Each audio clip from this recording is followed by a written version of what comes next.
claims that he does your lessons. Starring his students, who may or may not be watching these videos in their pajamas.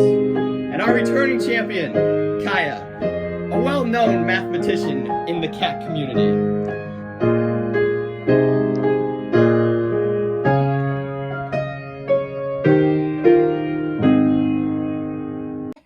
Help out. There we go. Let's get the pencil. Get working, Lydia. Okay, keep working, Kaya. Should we multiply by x plus 3? Yes, we should. Everyone loves math. It is wonderful, isn't it? Oh, yes, it is, it is, it is. It's very good.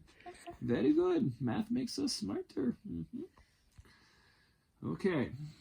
X minus 4. Hey, helping out. Good job. Plus 5x plus 15. Over 2 times x minus 3. Even broke out a tie. It's been a long time since I put a tie on, but you know what they say, there was 2 silkworms. They got in a fight. You know what happened? They ended in a tie. Think about that a little bit. And so welcome back to another week of e-learning and math. And so I'm here on Monday, April 20th, and you want to first fill out the attendance form. Some of you are like, Mr. Nyson, I went to the attendance form, and I wanted to say I was here last week. It's this week. You click you're here this week. Last week you click that you were here last week. And so make sure you pick Monday, April 20th. And then Wednesday, fill it in for Wednesday and then Friday. Then the week's over. You can't say, well, I was here 2 weeks ago when you weren't here 2 weeks ago. And so make sure you're getting the attendance form filled in. Okay?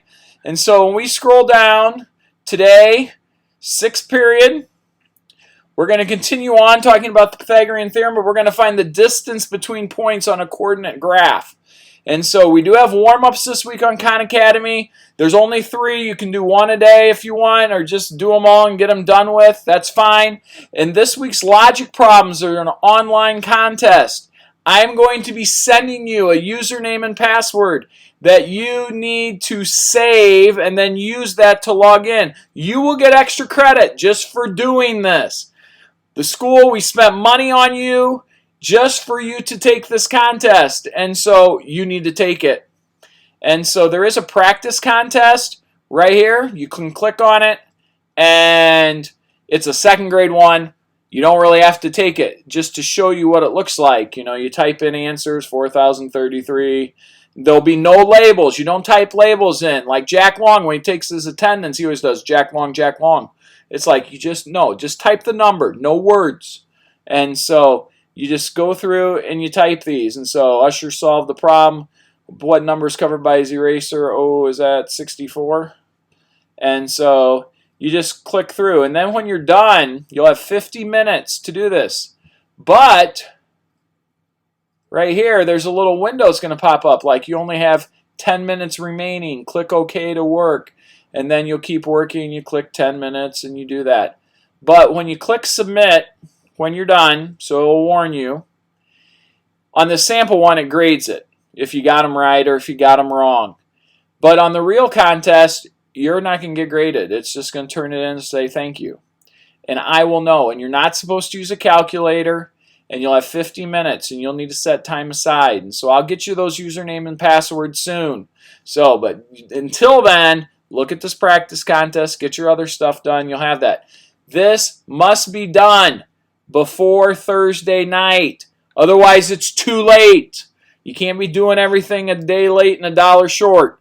You need to get this stuff done. Okay, so this contest, the logic problems for this week are due by Thursday night. That's the end of the contest window.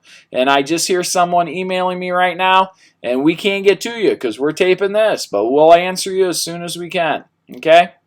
And so we're going to talk about finding the distance between points. And so your homework's going to be on the back of this or page 2. And so we're going to use the Pythagorean Theorem. A lot of your parents and things, everyone taught this always as a formula. But what we're going to do is teach this intuitively. And so if I was going to plot the point 1, 3, that means go right 1, up 3. Or as my oldest daughter says, swim over to the ladder and climb up the ladder. Swim over to the ladder and climb up the ladder. And then we're going to plot the point 7-11. Go buy Big Gulp. They still sell those? They machine, or do they have to pre-make them since all this is happening? I have no idea. So you go right 7 and then up 11. 5, 6, 7, 8, 9, 10, 11. I sure hope I don't make a mistake, but you know, it could happen. 1, 3, 7, 11. And what we want to do is use our knowledge of the Pythagorean Theorem, but we want to find the length of this line. And what would the length of that line be? And so you can't really measure it. We're not getting out rulers and measuring it. But what we're going to do is you should look at this problem, stare at it. Do you see a right triangle? Do you see a right triangle? Do you see one? Do you see one, Xavier? Do you see one, Baylor? Oh, yes. They both see it. Well, they might see two different ones. Ah, let's take a look. Somebody might see this one, where we go to here, and then we go to here, and it's not perfectly drawn. Someone might see that one. Someone else, Baylor, might see that one, and Xavier, whoops, wait. Might see, what color should we make this one? Might see the triangle going like this. It doesn't really matter which one you see. But that's, oh say can you see, that's going to be the hypotenuse. And so, but notice on these horizontal and vertical lines, we can actually count how long these are. How long is this from this length right here across the bottom? A 1, a 2, a 3, a 4, a 5, a 6. We're counting squares. How many squares wide it is. Every once in a while, some people have trouble with that. Which is also the distance across the top, if you saw the triangle that way. Then how tall is this triangle? We're counting squares. 1, 2, 3, 4, 5, 6, 7, 8. This square is 8. And that is 8. And so we have a right triangle with a leg of 6 and a leg of 8. Not a leg of lamb. And then we want to find the hypotenuse. Well, how do we find the hypotenuse of a right triangle or any missing side of a right triangle? What would we use, Blakely? The Pythagorean Theorem. Great job. We're going to use the Pythagorean Theorem. So it's 6 squared plus 8 squared to equal what squared? And so 6 squared is 36. 8 squared, 64. 60, I was already writing the 4. 64, add those up to equal 100. And what squared gives you 100? What would it be, Josiah? What's 50? No, not 50. You don't take half. I'm just kidding. You just wanted to see if I still did the tie flip. I got you. And so we're going to square root. Somebody else is emailing. I can't come right now. I'm busy. And so square root of 100 is 10. And so we have that. X equals 10.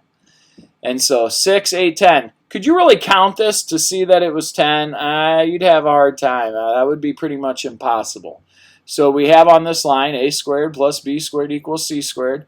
The sum of the squares of the legs equals the square of the hypotenuse. And so we have that. But here's the deal. Do we really need to draw? You got how many problems? You got 18 problems for homework tonight. I got to draw 18 pictures? I don't have time. Mr. Nyson thinks all I have is math all day. But wait. If these numbers gave me the picture, and the picture gave me the 6 and 8, I should be able to get the 6 and 8 from the 1, 3, 7, 11. How can I get the information I need? We are going to make you talk. I want to get the 6 and the 8 from the 1, 3, 7, 11. How are we going to get that information out of that problem? How are we going to make it talk? What? Brody? You know how to get the 6? How do you get the 6? And you know how to get the 8? How do we get the 8? Brody? 1 and 7 make a 6 if you do what with them? Subtract? Oh, let's see. 3 and 11? I need a darker color. That color scheme. Ugh. You won't let me paint your house. 3 and 11. Brody says subtract those. 11 minus 3 is 8. Subtraction is just a distance. Subtract this height from this height. That's the difference of the heights. It's a distance. Subtraction is a difference, and a difference is a distance. And so we want to know the distance between 3 and 11. It's 8. The distance between 1 and 7. It's 6. And if I can just get those pieces of information, 6 squared plus 8 squared is 100, and then we get square root 10. Square root of 100 is 10. So, ready for the next one? Everybody ready? So that means left 5 to the left, to the left, to the left, and then up 6. And then we're going to go right 4, swim over to the ladder, and I guess we're climbing down the ladder this time. Right 4, down 6. And we want to find the distance between those 2 points. Now, I don't like doing that because it shifts and then shifts back. But there we go. That's where we should be. What is the length of that line? Do you see a triangle? Do you see a right triangle? Oh, yes, we do. Because this is the hypotenuse, the hypotenuse. And so if we draw in the triangle, doesn't matter which one, Xavier sees one, Baylor sees another, 6 of one, half a dozen of another. We go like this, and we go up.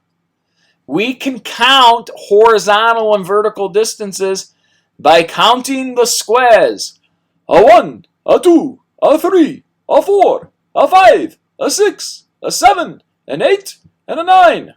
You didn't know I did the count on Sesame Street. A 1, a 2, a 3, a 4, a 5, a 6, a 7, an 8, a 9, a 10, 11, and a 12.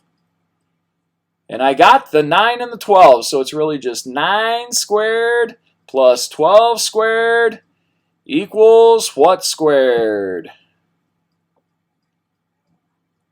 And then we could solve this, but if you have your Pythagorean triples memorized, an 81 plus a 144 adds up to a 225.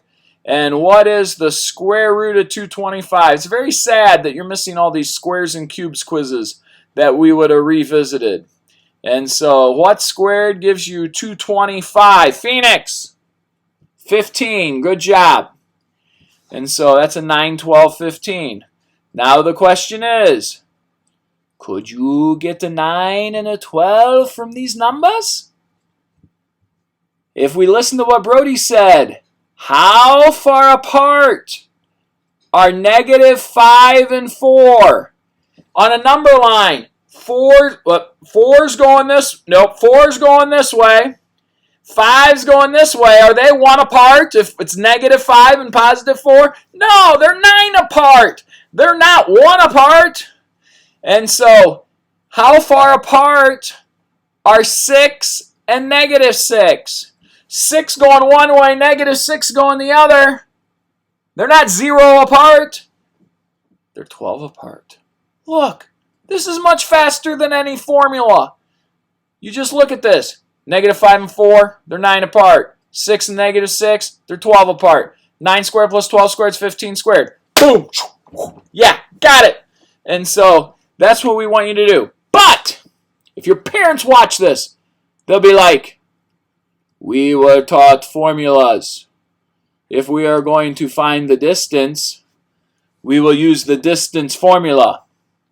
It is the square root, and my teacher let me take note cards in, and we wrote down the formulas that all the old dead guys came up with. And it was parentheses, the x sub 2 minus x sub 1, the difference squared, plus the difference of y sub 2 minus y sub 1. And this seems so super hard. And I needed my formula chained around my ankle, dragging me down. Well, where in the world did that formula come from? Well, if you're an algebra student or a pre, but the next time we're together, we're full-fledged algebra. And so we're going to tell you how this formula came about that the old dead guys came up with. But we don't really need it.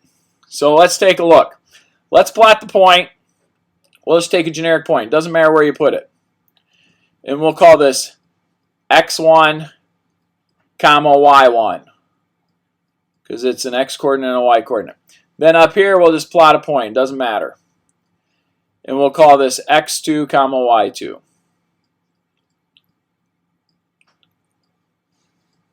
Well, we want to find the length of this line. Well, I better make it straight. Hang on. Let me get my little straight edge thing out. Here we go. Boom. Booyah right there. And we want to find the length of that.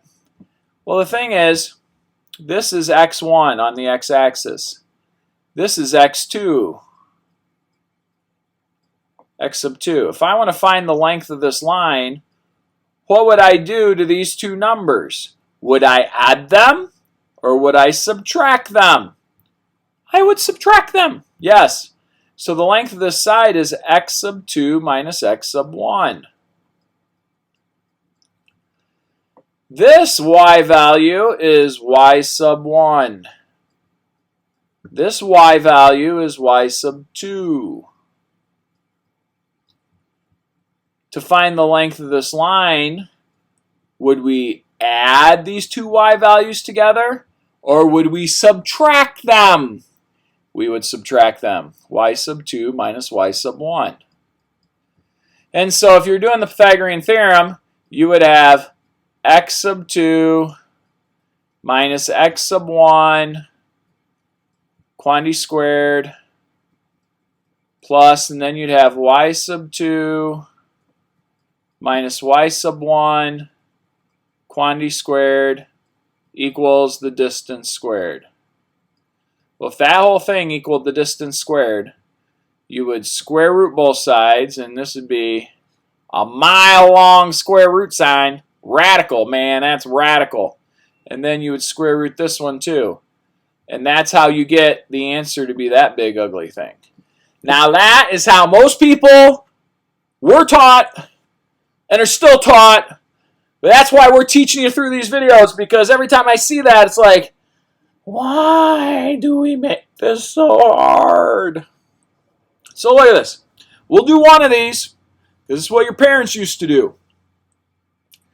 Your parents would go, 9 goes in here. And 2 goes in here. And 8, oh, wrong color. 8, that's y sub 1, goes here. And 4, look out for golf balls, goes there. And then we plug this thing in. You do not want to do your homework this way. Look at this ugliness. You would do, in parentheses, 2 minus 9 quantity squared plus 4 minus 8 quantity squared. And then the biggest mistake when I used to teach it like this would be negative 7 squared, and then students would get lazy with the parenthesis signs. And they'd write negative 4 squared, and then they'd think this is negative 49 or this is negative 16. But the negative's still in parentheses. And then this is 49. And then this is 16. And then you square root, and that would be add up to 65, I think. And then you square root it, and that's probably like 8.1 or 8 point something. You can just round it to the 10th. And that works, and that's how most people are taught, just playing the scales. We got this. But this is what we want you to do on your homework. Don't write this formula. Just go 9 and 2. How far apart are they?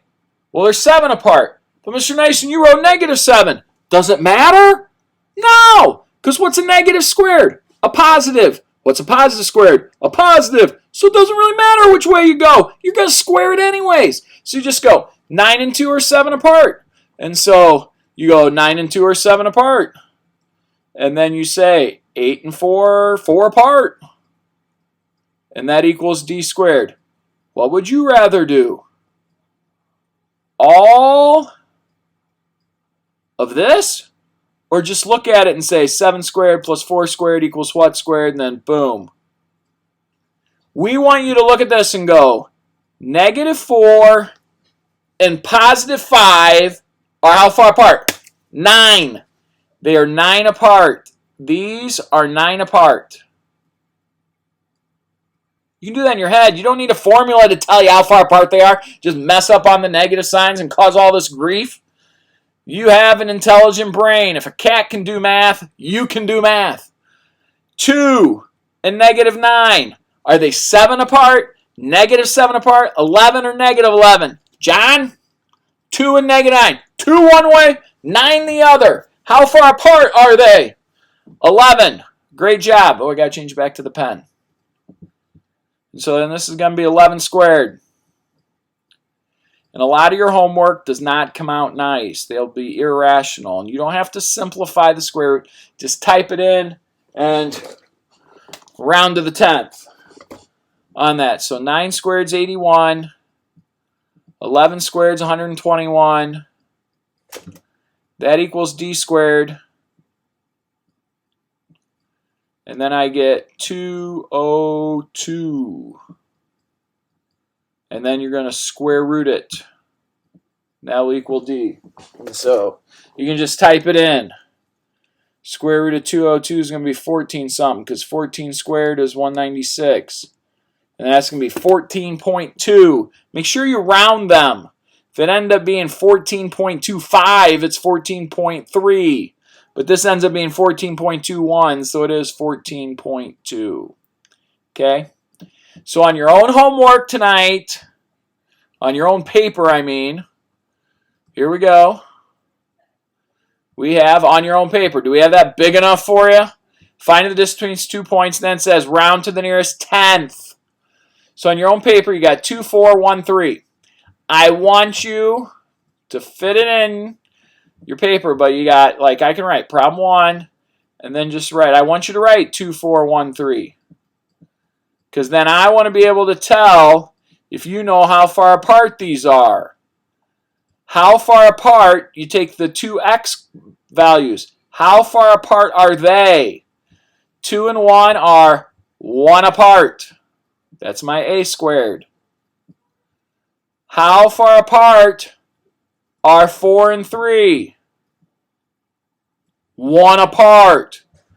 Man, I'm in pre-algebra. This is getting tough. 1 squared's 1. 1 squared's 1. What's 1 plus 1? 2! And so that equals 2. This equals d squared. This equals d squared. And this equals d squared. But then I square root both sides.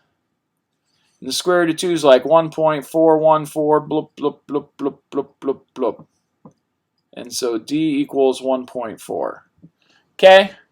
And so problem number 2 goes across your paper, but you should go down your paper. Sorry about that. It's kind of throwing you for a loop. But problem 2 is actually 510. You don't have to write point P and point Q. But do write 510. Doesn't take that long. I mean writing with a mouse. And it's not taking that long. But the thing is here, for problem 2, how far away are -5 or 5 and -1? Are they 4 apart or 6 apart? And it doesn't matter about the negatives because you're going to square it anyways. But 5 and -1 are 6 apart. But then 10 and 1 are 9 apart.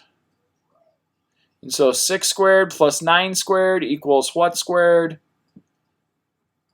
And so 36 plus 81 equals what squared?